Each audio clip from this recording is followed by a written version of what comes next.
It's space weather, looking at the sun, 193 angstroms. This active region is not a sunspot. And the main feature affecting Earth is that coronal hole. Here are the magnetic lines. We see the old coronal hole rotating out. And I believe we've already established a magnetic connection with the new one. Here's a 211 angstroms view.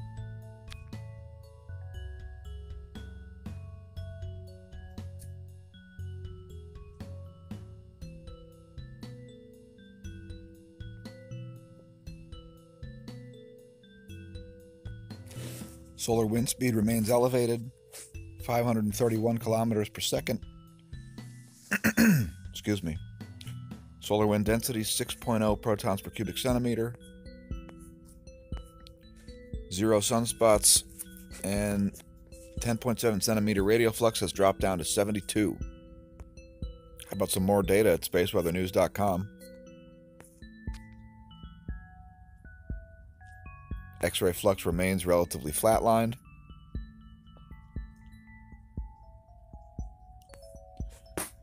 We're awaiting a signal near the middle of this phi angle, showing the incoming coronal hole magnetic connection. When that happens, the earthquake risk goes up. We are still experiencing a drought and 7+ magnitude earthquakes. We see those perturbations in the magnetometer we were looking at yesterday. And this is going to remain low until the jumbled up plasma fields in the corona are passed. KP index is at 2. And we've just recently gone back into... Oh, scratch that. We've just recently come out of electron storm conditions. Anything over 10 to the 5th can cause major charging hazards. And we do see that reflected. Charging hazards south of the equator all around the world. Here's your F2 ionosphere layer. And it's looking quite charged on the sun side. Oh, scratch that. That was old data. This is looking, what we're just going to say is normally anomalous.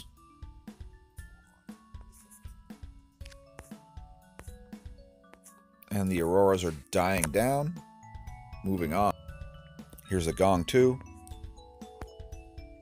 Give you some idea what the magnetic environment is up to.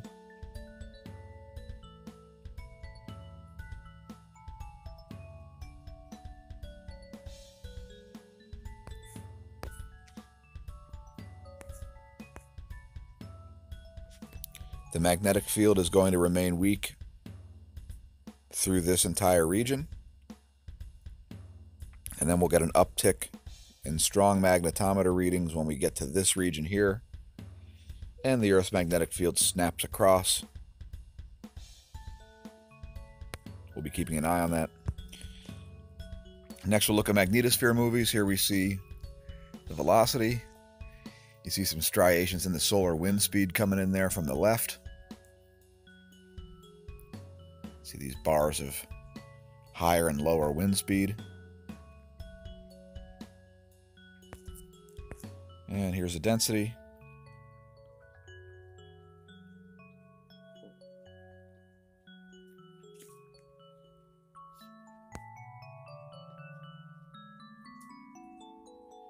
There you see some lower density rolling in. And here's the wind pressure. Nothing looking too out of the ordinary on this. Moving on to geospace ground perturbations. Here are global magnetic ground perturbations.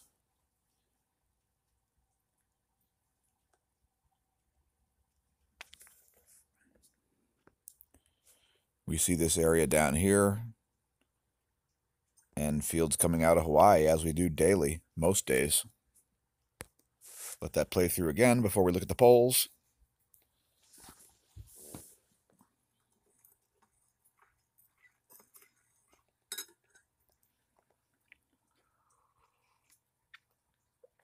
Fields are actually pretty weak considering the solar winds over 500 kilometers per second.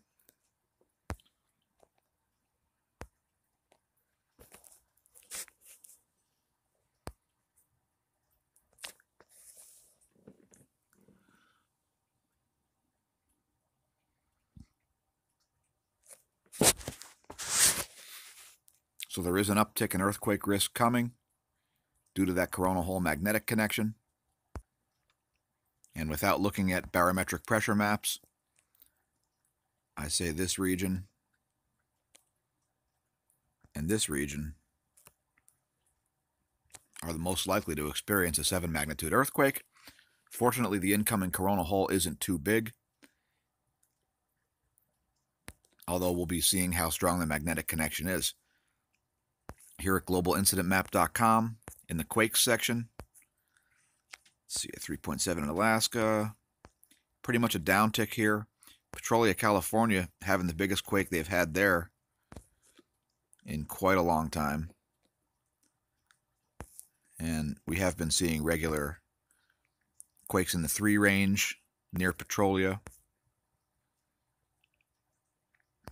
There's a 3.7 also occurred.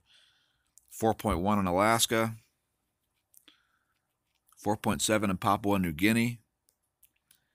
And a 4.7 in the Philippines at depth. Philippines should stay on alert for a mid-level 4 at the surface. Coronal Islands with a 4.9. That's near Japan, I think.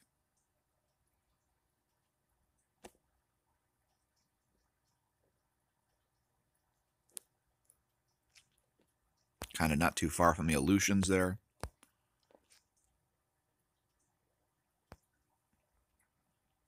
Deep quake in Russia at 193 kilometers. And a 4.8 at Indonesia.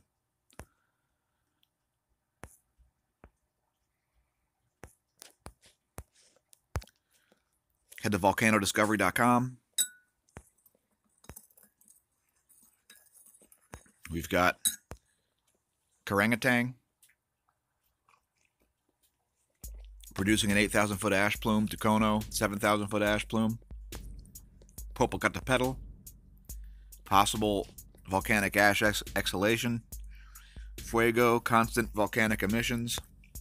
Sabancaya, unable to detect. Must be clouds on the satellite image. Planchon Peteroa, 18,000-foot ash plume. Nevados de Chilean, also unable to detect. Moving on.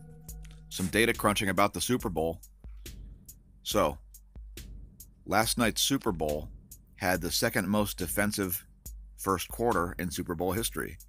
They only scored 3 points. What was the most defensive Super Bowl in history?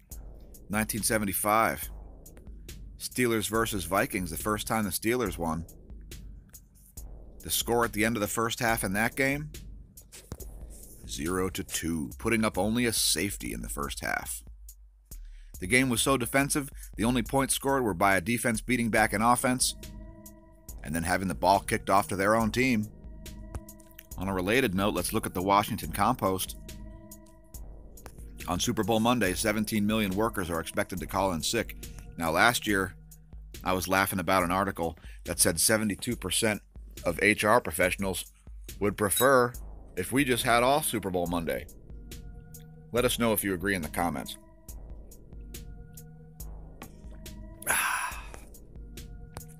Anyway, we'll leave links to the article and all of the sites we visit. By the way, for those of you who are interested, we do have a Patreon account. Patreon.com/smAshomash. We have one patron. Oh yeah. We also have a PayPal account. People have been donating. We greatly appreciate that. And our patron, PayPal is paypal.me/smAshomash. Feel good story on Science Alert.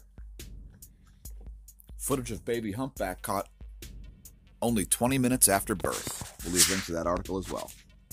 Next, let's take a moment to look at astrotes.info, the Hull and A. Grotch Observatory in Scottsdale, Arizona, taking high-quality astronomical photos.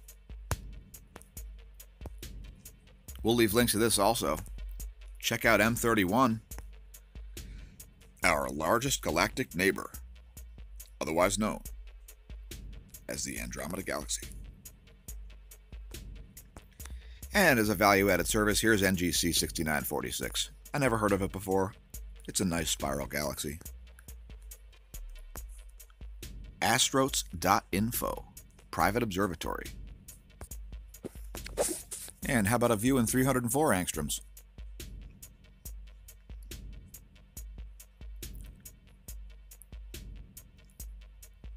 For those viewers who don't normally watch,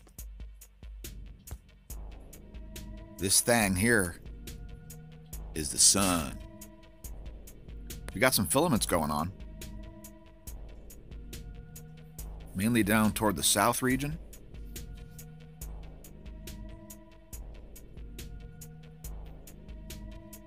And let's look at 171 angstroms. And here's 171 angstroms. Give you a good eye view. Good eye view. Not a good eye view. Give you a good idea of the magnetic view. Actually, there's quite a big prominence coming out of that old sunspot 2733, which does still appear to be a sunspot, by the way. Check it out. That thing is setting and it's still sending up magnetic loops.